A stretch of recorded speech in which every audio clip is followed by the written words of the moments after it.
ನಮಸ್ಕಾರ, ನೀವು ನೋಡ್ತಾ ಇದ್ದೀರಾ MMK ಟಿವಿ ಕನ್ನಡ. ನಾನು ವಿಭಾ.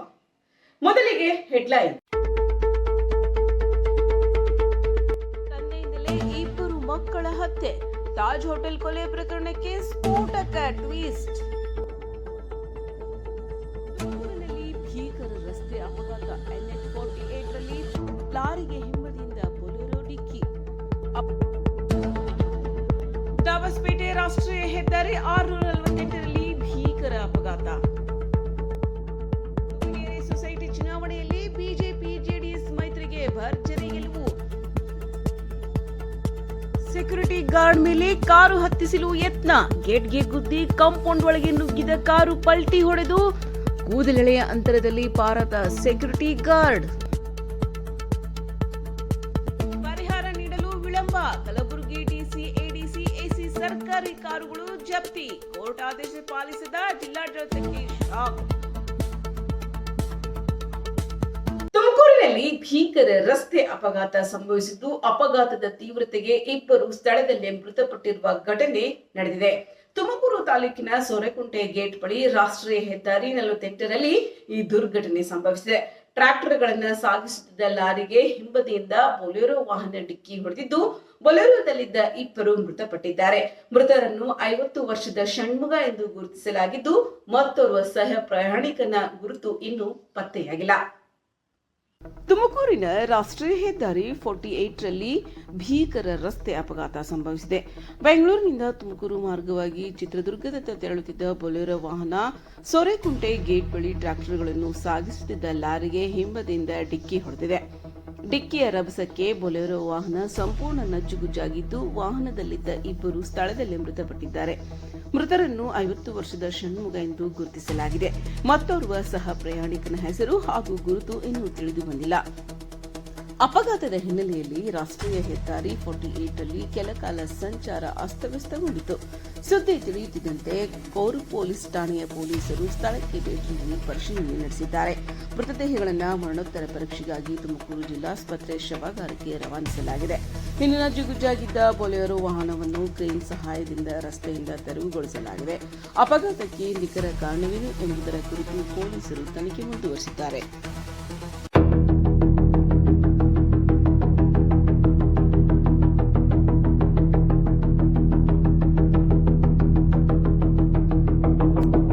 ದೇವನಹಳ್ಳಿ ಅಂತಾರಾಷ್ಟ್ರೀಯ ವಿಮಾನ ನಿಲ್ದಾಣದಲ್ಲಿರುವ ತಾಜ್ ಹೋಟೆಲ್ನಲ್ಲಿ ನಡೆದಿದ್ದ ಇಬ್ಬರು ಮಕ್ಕಳ ಸಾವಿನ ಪ್ರಕರಣಕ್ಕೆ ಇದೀಗ ಸ್ಫೋಟಕ ತಿರುವು ಸಿಕ್ಕಿದೆ.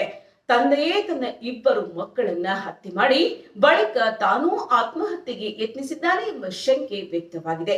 ಕುಟುಂಬದ ಕಲಹವೇ ಈ ದುರಂತಕ್ಕೆ ಕಾರಣವಾಗಿತ್ತೆ. ಪತಿ ಪತ್ನಿ ನಡುವೆ ವಿಚ್ಛೇದನದ ವಿಚಾರವೇ ಮಕ್ಕಳ ಸಾವಿಗೆ ಕಾರಣವಾಯಿತೆ. ಈ ಎಲ್ಲ ಆಯಾಮಗಳಿಗೆ ಪೊಲೀಸರು ತನಿಖೆ ನಡೆಸುತ್ತಿದ್ದಾರೆ. ದೇವನಹಳ್ಳಿ ಕೆಂಪೇಗೌಡ ಅಂತಾರಾಷ್ಟ್ರೀಯ ವಿಮಾನ ನಿಲ್ದಾಣದಲ್ಲಿರುವ ತಾಜ್ ಹೋಟೆಲ್ನಲ್ಲಿ ಬೆಚ್ಚಿ ಬೀಳಿಸುವ ಘಟನೆ ನಡೆದಿದೆ. ಇಮ್ರಾನ್ ಎಂಬಾತ ತನ್ನ ಇಬ್ಬರು ಹೆಣ್ಣು ಮಕ್ಕಳನ್ನು ಹತ್ಯೆ ಮಾಡಿದ್ದಾನೆ ಎಂಬ ಆರೋಪ ಕೇಳಿಬಂದಿದೆ. ಪತಿ ಪತ್ನಿ ನಡುವೆ ಕೌಟುಂಬಿಕ ಕಲಹವಿದ್ದು ಇಬ್ಬರು ವಿಚ್ಛೇದನಕ್ಕೆ ಮುಂದಾಗಿದ್ರು ಎನ್ನಲಾಗಿದೆ. ವಿಚ್ಛೇದನವಾದ ಬಳಿಕ ಮಕ್ಕಳು ಪತ್ನಿಯೊಂದಿಗೆ ತೆರಳಬಹುದು ಎಂಬ ಕಾರಣಕ್ಕೆ ಇಮ್ರಾನ್ ಈ ಕೃತ್ಯ ಎಸಗಿದ್ದಾನೆ ಎಂಬ ಶಂಕೆ ವ್ಯಕ್ತವಾಗಿದೆ. ಮೊದಲು ಕಿರಿಯ ಮಗಳು ಶೇಖ್ ಜಿಹಾರಳನ್ನು ಉಸಿರುಗಟ್ಟಿಸಿ ಕೊಲೆ ಮಾಡಿರುವುದಾಗಿ, ಬಳಿಕ ಹಿರಿಯ ಮಗಳು ಶೇಖ್ ಜಯಾಳನ್ನು ಕತ್ತು ಹಿಸುಕಿ ಹತ್ಯೆ ಮಾಡಿರುವುದಾಗಿ ಪ್ರಾಥಮಿಕ ಮಾಹಿತಿ ತಿಳಿಸಿದೆ. ಇದಾದ ಬಳಿಕ ಇಮ್ರಾನ್ ಕೂಡ ಆತ್ಮಹತ್ಯೆಗೆ ಯತ್ನಿಸಿದ್ದಾನೆ ಎನ್ನಲಾಗಿದೆ. ಮೊದಲು ನೇಣು ಬಿಗಿದುಕೊಂಡು ಆತ್ಮಹತ್ಯೆಗೆ ಪ್ರಯತ್ನಿಸಿದ್ದು, ಅದು ವಿಫಲವಾದ ಬಳಿಕ ಚಾಕುವಿನಿಂದ ಕತ್ತು ಕೊಯ್ದುಕೊಂಡು ಆತ್ಮಹತ್ಯೆಗೆ ಯತ್ನಿಸಿದ್ದಾನೆ ಎನ್ನಲಾಗಿದೆ. ಇನ್ನು ಹೋಟೆಲ್ ಸಿಬ್ಬಂದಿಗೆ ಅನುಮಾನ ಬಂದ ಹಿನ್ನೆಲೆಯಲ್ಲಿ ರೂಮ್ ಬಾಗಿಲು ತೆರೆಯಲಾಗಿದ್ದು, ಗಂಭೀರ ಸ್ಥಿತಿಯಲ್ಲಿದ್ದ ಇಮ್ರಾನ್ ಅನ್ನು ಕೂಡಲೇ ಆಸ್ಪತ್ರೆಗೆ ದಾಖಲಿಸಲಾಗಿದೆ. ಆದರೆ ಹೋಟೆಲ್ ರೂಮ್ನಲ್ಲೇ ಇಬ್ಬರು ಮಕ್ಕಳು ಶವಗಳು ಪತ್ತೆಯಾಗಿವೆ. ಘಟನೆ ಸಂಬಂಧ ಪೊಲೀಸರು ಸ್ಥಳಕ್ಕೆ ಭೇಟಿ ನೀಡಿ ಪರಿಶೀಲನೆ ನಡೆಸಿದ್ದಾರೆ. ಸ್ಥಳ ಮಹಜರು ನಡೆಸಿ ಸಾಕ್ಷ್ಯಗಳನ್ನು ಸಂಗ್ರಹಿಸಲಾಗುತ್ತಿದೆ. SOCO ತಂಡ ಕೂಡ ಸ್ಥಳದಲ್ಲೇ ಪರಿಶೀಲನೆ ನಡೆಸಿ ಪ್ರಕರಣ ತನಿಖೆಗೆ ಅಗತ್ಯವಿರುವ ಸಾಕ್ಷ್ಯಗಳನ್ನು ಕಲೆ ಹಾಕುತ್ತಿದೆ. ಕುಟುಂಬ ಕಲಹವೇ ಇಬ್ಬರು ಮಕ್ಕಳು ಸಾವಿಗೆ ಕಾರಣವೇ? ವಿಚ್ಛೇದನದ ವಿಚಾರದಲ್ಲಿ ನಡೆದ ಮನಸ್ತಾಪವೇ ದುರಂತಕ್ಕೆ ಕಾರಣವೇ?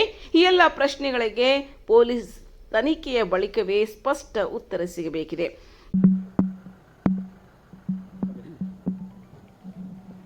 ಶುರು ಮಾಡಲಾ? ಏರ್ಪೋರ್ಟ್ ಹತ್ರ ಒಂದು ಹೋಟೆಲ್ನಲ್ಲಿ ಇಮ್ರಾನ್ ಅನ್ನೋ ಒಬ್ಬ ವ್ಯಕ್ತಿ, ಸುಮಾರು 45 ವಯಸ್ಸು.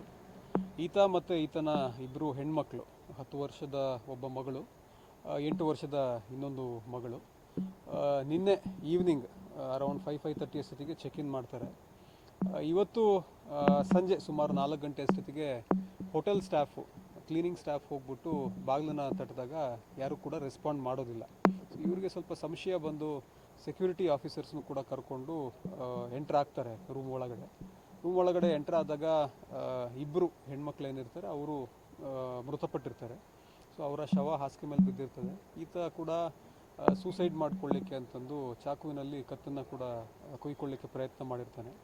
ಸೊ ಇಮಿಡಿಯೇಟ್ಲಿ ಅವರು ಆಸ್ಪತ್ರೆಗೆ ಅಡ್ಮಿಟ್ ಮಾಡ್ತಾರೆ. ನಮ್ಮ ಇಲಾಖೆಗೂ ಕೂಡ ಮಾಹಿತಿ ಕೊಡ್ತಾರೆ. ನಾನು ಕೂಡ ಸ್ಪಾಟನ್ನು ವಿಸಿಟ್ ಮಾಡಿದ್ದೀನಿ. ಸೊ ಇಬ್ಬರು ಮಕ್ಕಳು ಕೂಡ ಡೆತ್ ಆಗಿದ್ದಾರೆ. ಆತ ನಾನೇ ಕೊಂದೆ ಅಂತಂದು ಹೇಳಿದ್ದಾನೆ. ಆಮೇಲೆ ಒಂದು ಲೆಟ್ರಲ್ಲೂ ಕೂಡ ಬರೆದಿಟ್ಟಿದ್ದಾನೆ. ಸೊ ಯಾಕೆ ಈ ರೀತಿ ಮಾಡ್ದ, ಏನು ಎತ್ತ ಅಂತಂದು ಮೇಲ್ನೋಟಕ್ಕೆ ಆ ಲೆಟ್ರಲ್ಲಿ ಕೆಲವೊಂದು ಅಂಶಗಳನ್ನ ಅವನು ಉಲ್ಲೇಖ ಮಾಡಿದ್ದಾನೆ. ಸೊ ಒಂದು ಮರ್ಡರ್ ಕೇಸ್ ಕೂಡ ನಾವು ತಗೊಳ್ತಾ ಇದ್ದೀವಿ. ಅದನ್ನು ತಗೊಂಡು ಮತ್ತಷ್ಟು ತನಿಖೆ ಮಾಡ್ತೀವಿ. ಎಷ್ಟು ಏಜ್ ಇತ್ತು ಸರ್ ಹೆಣ್ಮಕ್ಳದ್ದು? ಇಬ್ಬರು ನಾನು ಹೇಳಿದೆ ಅದನ್ನು, 10 ವರ್ಷ ಒಬ್ರಿಗೆ, 8 ವರ್ಷ ಒಬ್ರಿಗೆ ಅಂತ. ಸರ್ ಇವರು ಎಲ್ಲಿ ಕೆಲಸ ಮಾಡ್ತಾರೆ? ಯಾರು ಅದು ಚೆಕ್ ಮಾಡ್ತೀವಿ. ಮೂಲತಃ ಆತ ನಾಗವಾರದ ನಿವಾಸಿ ಅಂತಂದು ನಮ್ಗೆ ಈಗಷ್ಟೇ ಕಂಡು ಬಂದಿದೆ. ಸೊ ಈತ ಏನು ಕೆಲಸ, ಏನಕ್ಕೆ, ಇದೇ ಕಾರಣ ಅವನೇನು ಉಲ್ಲೇಖ ಮಾಡಿದ್ದಾನೆ ಅದೇ ಕಾರಣನ ಏನು ಎತ್ತ ಅಂತ ಅವ್ರ ಫ್ಯಾಮಿಲಿ ಮೆಂಬರ್ಸ್ಗೂ ಕೂಡ ನಾವು ಕಾಂಟ್ಯಾಕ್ಟ್ ಮಾಡಿದ ನಂತರ ಗೊತ್ತಾಗ್ತದೆ. ಕುಟುಂಬಸ್ಥರು ಯಾರಾದರೂ ಬಂದಿದ್ರ ಸರ್ ಇಲ್ಲಿಗೆ? ಇಲ್ಲ, ಒಬ್ಬರು ಕಾಂಟ್ಯಾಕ್ಟ್ ಮಾಡಿದ್ದಾರೆ. ಸೊ ಅವನಿಗೆ ಒಬ್ಬ ಬ್ರದರು ಮತ್ತು ಅವನ ತಾಯಿ ಇದ್ದಾರೆ ಅಂತಂದ್ಬಿಟ್ಟು ಅವನು ನೋಟ್ ಮಾಡಿಟ್ಟಿದ್ದಾನೆ. ಸೊ ಅದನ್ನು ಕೂಡ ಪರಿಶೀಲನೆ ಮಾಡ್ತಾ ಇದ್ದೀವಿ. ಸರಿನಾ? Okay, thank you. Security guard ಮೇಲೆ ಕಾರು ಹತ್ತಿಸಲು ಯತ್ನಿಸಿದ ಘಟನೆಗೆ ಸಂಬಂಧಿಸಿದಂತೆ ಸಿಸಿಟಿವಿ ದೃಶ್ಯವೊಂದು ಇದೀಗ ಸಾಮಾಜಿಕ ಜಾಲತಾಣದಲ್ಲಿ ವೈರಲ್ ಆಗಿದೆ. ಅಪಾರ್ಟ್ಮೆಂಟ್ ಮುಂಭಾಗದಲ್ಲಿ ಮಧ್ಯರಾತ್ರಿ ಕಾರಿನಲ್ಲಿ ಬಂದ ವ್ಯಕ್ತಿಯೊಬ್ಬರು ಗೇಟ್ ತೆರೆಯಲು ಮುಂದಾಗಿದ್ದು ಸೆಕ್ಯೂರಿಟಿ ಗಾರ್ಡ್ನತ್ತ ಕಾರು ಚಲಾಯಿಸಿದ್ದಾರೆ ಎನ್ನಲಾಗಿದೆ. ಇನ್ನು ಸೆಕ್ಯೂರಿಟಿ ಗಾರ್ಡ್ ಗೇಟ್ ತೆರೆಯುವಷ್ಟರಲ್ಲಿ ಕಾರು ಏಕಾಏಕಿ ಗೇಟ್ಗೆ ಗುದ್ದಿ ಕಾಂಪೌಂಡ್ ಒಳಗೆ ನುಗ್ಗಿದೆ. ಈ ವೇಳೆ ಗೇಟ್ ಬಳಿ ಇದ್ದ ಸೆಕ್ಯೂರಿಟಿ ಗಾರ್ಡ್ ಪಲ್ಟಿ ಹೊಡೆದು ಕೂದಲೆಳೆಯ ಅಂತರದಲ್ಲಿ ಅಪಾಯದಿಂದ ಪಾರಾಗಿದ್ದಾರೆ. ಘಟನೆಯ ಸಂಪೂರ್ಣ ದೃಶ್ಯ ಸಿಸಿಟಿವಿ ಕ್ಯಾಮೆರಾದಲ್ಲಿ ಸೆರೆಯಾಗಿದೆ. ಸದ್ಯ ವಿಡಿಯೋ ಸಾಮಾಜಿಕ ಜಾಲತಾಣದಲ್ಲಿ ವೈರಲ್ ಆಗಿವೆ.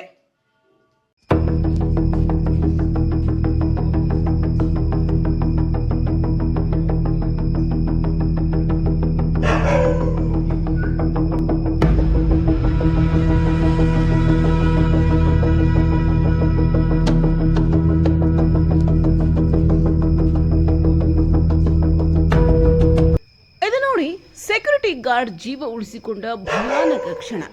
ಅಪಾರ್ಟ್ಮೆಂಟ್ ಮುಂಭಾಗಕ್ಕೆ ಕಾರಿನಲ್ಲಿ ಬಂದ ವ್ಯಕ್ತಿ ಗೇಟ್ ತೆರೆಯಲು ಸೆಕ್ಯೂರಿಟಿ ಗಾರ್ಡ್ ಮುಂದಾಗಿದ್ದಾರೆ. ಆದರೆ ಗೇಟ್ ತೆರೆಯುವಷ್ಟರಲ್ಲೇ ಕಾರು ಏಕಾಏಕಿ ಗೇಟ್ಗೆ ಗುದ್ದಿದೆ. ಕಾರು ಕಾಂಪೌಂಡ್ ಒಳಗೆ ನುಗ್ಗಿದ ರಭಸಕ್ಕೆ ಸೆಕ್ಯೂರಿಟಿ ಗಾರ್ಡ್ ಪಲ್ಟಿ ಹೊಡೆದಿದ್ದಾರೆ. ಅದೃಷ್ಟವಶಾತ್ ಕೂದಲೆಳೆಯ ಅಂತರದಲ್ಲಿ ಜೀವಾಪಾಯದಿಂದ ಪಾರಾಗಿದ್ದಾರೆ. ಈ ಭಯಾನಕ ದೃಶ್ಯ ಸಿಸಿಟಿವಿ ಕ್ಯಾಮೆರಾದಲ್ಲಿ ಸೆರೆಯಾಗಿದ್ದು ಇದೀಗ ಸಾಮಾಜಿಕ ಜಾಲತಾಣದಲ್ಲಿ ವೈರಲ್ ಆಗಿದೆ. ಮೊನ್ನೆ ಮಧ್ಯರಾತ್ರಿ 1:42 ಸುಮಾರಿಗೆ ಈ ಘಟನೆ ನಡೆದಿದೆ ಎನ್ನಲಾಗಿದೆ. ಇನ್ನು ಬೆಂಗಳೂರು ಪೊಲೀಸರನ್ನು ಟ್ಯಾಗ್ ಮಾಡಿ ವಿಡಿಯೋ ಪೋಸ್ಟ್ ಮಾಡಲಾಗಿದ್ದು ಘಟನೆ ನಡೆದ ಸ್ಥಳದ ಮಾಹಿತಿ ನೀಡುವಂತೆ ಪೊಲೀಸರು ಕೇಳಿದ್ದಾರೆ. ದಾಬಸ್ಪೇಟೆ ರಾಷ್ಟ್ರೀಯ ಹೆದ್ದಾರಿ 648ರಲ್ಲಿ ಭೀಕರ ರಸ್ತೆ ಅಪಘಾತ ಸಂಭವಿಸಿದೆ. ಇನ್ನು ಕಾರು ಮತ್ತು ಬೈಕ್ ನಡುವೆ ಸಂಭವಿಸಿದ ಅಪಘಾತದಲ್ಲಿ ಬೈಕ್ ಸವಾರ ಮೃತಪಟ್ಟಿರುವ ಘಟನೆ ನಡೆದಿದ್ದು ಮೃತರನ್ನು ದೊಡ್ಡಬಳ್ಳಾಪುರ ತಾಲೂಕಿನ ಹುಲಿಕುಂಟೆ ನಿವಾಸಿ ಪ್ರಕಾಶ್ ಎಂದು ಗುರುತಿಸಲಾಗಿದೆ. ಅಪಘಾತದ ದೃಶ್ಯಗಳು ಸಿಸಿಟಿವಿ ಕ್ಯಾಮೆರಾದಲ್ಲಿ ಸೆರೆಯಾಗಿದ್ದು ಘಟನೆಗೆ ಸಂಬಂಧಿಸಿದಂತೆ ಹೆಚ್ಚಿನ ಮಾಹಿತಿ ಇನ್ನಷ್ಟೇ ತಿಳಿದು ಬರಬೇಕಿದೆ. ದಾಬಸ್ಪೇಟೆ ರಾಷ್ಟ್ರೀಯ ಹೆದ್ದಾರಿ 648ರಲ್ಲಿ ಭೀಕರ ಅಪಘಾತ. ದೊಡ್ಡಬಳ್ಳಾಪುರ ತಾಲೂಕಿನ ದಾಬಸ್ಪೇಟೆ ರಾಷ್ಟ್ರೀಯ ಹೆದ್ದಾರಿ 648ರಲ್ಲಿ ಶುಕ್ರವಾರ ಕಾರು ಮತ್ತು ಬೈಕ್ ನಡುವೆ ಭೀಕರ ಅಪಘಾತ ಸಂಭವಿಸಿದೆ. ಅಪಘಾತದಲ್ಲಿ ಹುಲಿಕುಂಟೆ ನಿವಾಸಿ ಪ್ರಕಾಶ್ ಎಂಬ ಬೈಕ್ ಸವಾರ ಮೃತಪಟ್ಟಿದ್ದಾರೆ. ಕಾರು ಮತ್ತು ಬೈಕ್ ನಡುವೆ ನಡೆದ ಅಪಘಾತದ ದೃಶ್ಯ ಸಿಸಿಟಿವಿ ಕ್ಯಾಮೆರಾದಲ್ಲಿ ಸೆರೆಯಾಗಿದೆ. ಅಪಘಾತದ ಕುರಿತು ಹೆಚ್ಚಿನ ಮಾಹಿತಿ ಇನ್ನಷ್ಟೇ ತಿಳಿದು ಬರಬೇಕಿದೆ.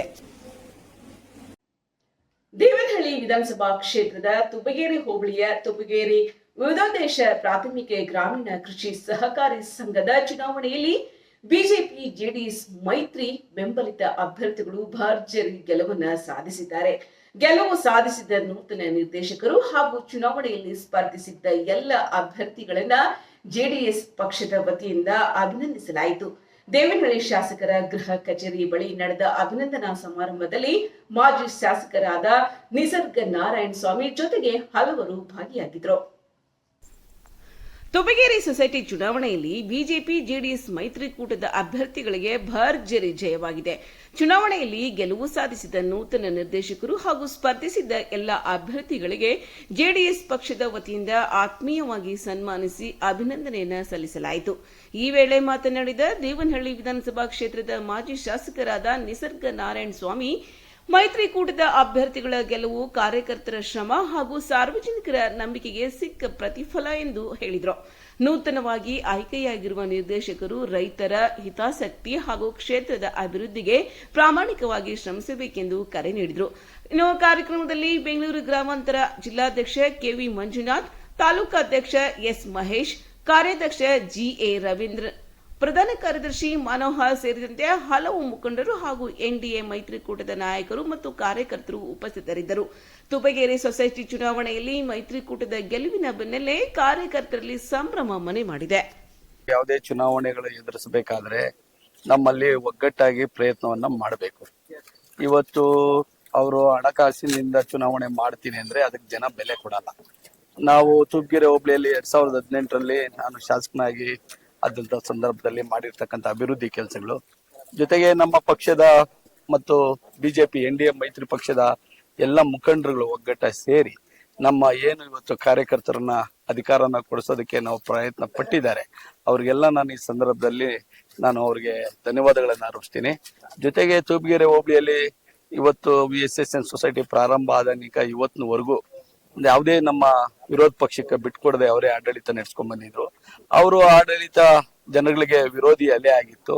ಜೊತೆಗೆ ನಮ್ಮೆಲ್ಲ ಕಾರ್ಯಕರ್ತರು, ನಮ್ಮ ತುಬಗೇರಿ ಹೋಬಳಿಯ ಎಲ್ಲ ಮುಖಂಡರುಗಳು ಮತ್ತೆ ನಮ್ಮ ಬಿಜೆಪಿ ಮತ್ತೆ JDS ನ ಮೈತ್ರಿ ಮುಖಂಡರುಗಳು, ಕಾರ್ಯಕರ್ತರು ಒಗ್ಗಟ್ಟಿಂದ ಮನೆ ಮನೆಗೆ ಹೋಗಿ ಮತದಾರರನ್ನ ಮನವೊಲಿಸಿ ಇವತ್ತು ನಾವು ಚುನಾವಣೆಯಲ್ಲಿ ಜಯಗಳಿಸಿದ್ವಿ. ಮುಂದೆ ಬರ್ತಕ್ಕಂತ ಸ್ಥಳೀಯ ಸಂಸ್ಥೆಗಳ ಚುನಾವಣೆಗಳಲ್ಲಿ ನಾವು ಇದೇ ರೀತಿ ಒಗ್ಗಟ್ಟಾಗಿ ಚುನಾವಣೆ ಸ್ಪರ್ಧೆ ಮಾಡಿ ಯಾವುದೇ ಒಂದು ಸಣ್ಣ ಒಂದು ಲೋಪ ಇಲ್ಲದೆ ನಾವು ಎರಡೂ ಪಕ್ಷಗಳ ಮೈತ್ರಿಯಾಗಿ ಒಗ್ಗಟ್ಟ ಚುನಾವಣೆಯನ್ನ ಎದುರಿಸ್ತೀವಿ. ಸರ್, ಬಿಡದಿ ವಿಚಾರವಾಗಿ ನಿನ್ನೆ ಸ್ಥಗಿತ ಆಗಿದ್ದ ಪಾದಯಾತ್ರೆ 15ನೇ ತಾರೀಕಿಗೆ ಮುಂದೂಡಿಕೆ ಮಾಡಿದ್ದಾರೆ ಸರ್. ದೇವನಹಳ್ಳಿಯಿಂದ ಯಾವ ರೀತಿ ಸಹಕಾರ ನಾವು ಕಲಬುರಗಿಯಿಂದ ಇದೀಗ ಒಂದು ಬ್ರೇಕಿಂಗ್ ನ್ಯೂಸ್ ಬರ್ತಾ ಇದೆ. ನ್ಯಾಯಾಲಯದ ಆದೇಶದಂತೆ ಪರಿಹಾರದ ಹಣ ನೀಡಲು ವಿಳಂಬ ಮಾಡಿದ್ದರ ಹಿನ್ನೆಲೆ ಕಲಬುರಗಿ ಜಿಲ್ಲಾಧಿಕಾರಿ, ಹೆಚ್ಚುವರಿ ಜಿಲ್ಲಾಧಿಕಾರಿ ಹಾಗೂ ಸಹಾಯಕ ಆಯುಕ್ತರ ಸರ್ಕಾರಿ ಕಾರುಗಳನ್ನು ಜಪ್ತಿ ಮಾಡಲಾಗಿದೆ. ಕಲಬುರಗಿ ಜಿಲ್ಲಾಧಿಕಾರಿ ಇಕ್ರಮ್ ಶರೀಫ್, ಎಡಿಸಿ ರಾಯಪ್ಪ ಹುಣಸಗಿ ಹಾಗೂ ಎಸಿ ಸಾಹಿತ್ಯ ಆಲಿದ್ ಕಟ್ಟಿಯವರ ಸರ್ಕಾರಿ ವಾಹನಗಳನ್ನ ನ್ಯಾಯಾಲಯದ ಆದೇಶದಂತೆ ಜಪ್ತಿ ಮಾಡಲಾಗಿದೆ ಎಂದು ತಿಳಿದು ಬಂದಿದೆ. 2009ರಲ್ಲಿ ನಂದಿಕೂರು ಗ್ರಾಮದಲ್ಲಿ ಕೊಳಚೆ ನೀರು ಶುದ್ಧೀಕರಣ ಘಟಕ ನಿರ್ಮಾಣಕ್ಕಾಗಿ ರೈತ ಪ್ರಕಾಶ್ ಮಲಕಪ್ಪ ಅವರ ಸುಮಾರು 2 ಎಕರೆ ಜಮೀನನ್ನು ಸ್ವಾಧೀನಪಡಿಸಿಕೊಳ್ಳಲಾಗಿತ್ತು. ತಮ್ಮ ಜಮೀನಿಗೆ ಸೂಕ್ತ ಪರಿಹಾರ ನೀಡುವಂತೆ ಪ್ರಕಾಶ್ ಮಲಕಪ್ಪ ಅವರು ನ್ಯಾಯಾಲಯದ ಮೊರೆ ಹೋಗಿದ್ರು. ಪ್ರಕರಣದ ವಿಚಾರಣೆ ನಡೆಸಿದ ನ್ಯಾಯಾಲಯ ರೈತ ಪ್ರಕಾಶ್ ಮಲಕಪ್ಪ ಅವರಿಗೆ 8 ಕೋಟಿ ರೂಪಾಯಿ ಪರಿಹಾರ ನೀಡುವಂತೆ ಆದೇಶಿಸಿತ್ತು. ಆದರೆ ಜಿಲ್ಲಾಡಳಿತದಿಂದ ರೈತನಿಗೆ ಕೇವಲ 10 ಲಕ್ಷ ರೂಪಾಯಿ ಮಾತ್ರ ಪರಿಹಾರ ನೀಡಲಾಗಿತ್ತು ಎನ್ನಲಾಗಿದೆ. ಉಳಿದ ಪರಿಹಾರ ಹಣ ನೀಡದೆ ವಿಳಂಬ ಮಾಡಲಾಗಿದೆ ಎಂಬ ಹಿನ್ನೆಲೆಯಲ್ಲಿ ನ್ಯಾಯಾಲಯದ ಆದೇಶದಂತೆ ಇದೀಗ ಕಲಬುರಗಿ ಡಿಸಿ, ಎಡಿಸಿ ಮತ್ತು ಎಸಿ ಅವರ ಸರ್ಕಾರಿ ಕಾರುಗಳನ್ನು ಜಪ್ತಿ ಮಾಡಲಾಗಿದೆ. ಸುಮಾರು 15 ವರ್ಷಗಳಿಂದ ನ್ಯಾಯಕ್ಕಾಗಿ ಅಲೆದಾಡುತ್ತಿದ್ದ ರೈತರಿಗೆ ಇದೀಗ ನ್ಯಾಯಾಲಯದ ಆದೇಶದ ಮೂಲಕ ಪರಿಹಾರ ದೊರೆಯುವ ನಿರೀಕ್ಷೆ ಮೂಡಿದೆ. ಕೋರ್ಟ್ ಆದೇಶ ಪಾಲಿಸದ ಜಿಲ್ಲಾಡಳಿತಕ್ಕೆ ವಾಹನ ಜಪ್ತಿ ಶಾಕ್ ಆಗಿದ್ದು ಕಲಬುರಗಿಯಲ್ಲಿ ಭಾರೀ ಚರ್ಚೆಗೆ ಕಾರಣವಾಗಿದೆ. 2009ನಲ್ಲಿ ನಮ್ಮ ಹೊಲ ನಂದಿಕೂರಿನಲ್ಲಿ ಇದ್ದಿದ್ದು 2 ಎಕರೆ 11 ಗುಂಟೆ STP ಸಲುವಾಗಿ ಅಕ್ಯುಪೈ ಮಾಡಿದ್ರು. ಅದು 2018ನಲ್ಲಿ ಹೆಚ್ಚುವರಿ ಭೂ ಪರಿಹಾರ ಕೊಡ್ರಿ ಅಂತೇಳಿ ಜಡ್ಮೆಂಟ್ ಆಗಿದೆ ಸರ್. 2018ನಲ್ಲಿ ಡಿಸ್ಟ್ರಿಕ್ಟ್ ಕೋರ್ಟಿಂದ. ಆದರೂ ಕೂಡ ಅವರು ಕೊಟ್ಟಿಲ್ಲ ಸರ್. ಆಮೇಲೆ ಹೆಚ್ಚುವರಿ ಪರಿಹಾರ 170 ರೂಪೀಸ್ ಪರ್ ಸ್ಕ್ವೇರ್ ಮೀಟರ್ ಅಂತ ಕೊಡೋ ಅಂತೇಳಿ ಹೇಳಿದ್ರು. ಅದು ಆಮೇಲೆ ನಾವು EP ಹಾಕಿದೆ ಸರ್ 2019ನಲ್ಲಿ. 2019ಲಿಂದ ಇಲ್ಲಿವರೆಗೂ ಕೂಡ ಕೊಟ್ಟಿಲ್ಲ ಸರ್. ಮೊನ್ನೆ ಗೊತ್ತಿರ್ಬೋದು ನಿಮಗೆ, DC ಕಾರು ನಾವು ಅರೆಸ್ಟ್ ಮಾಡಿದ್ವಿ, ಸೀಸ್ ಮಾಡಿದ್ವಿ. ಅವಾಗೂ ಕೂಡ ಅವರು ಅಪೀಲ್ಗೆ ಹೋದರು ಸರ್.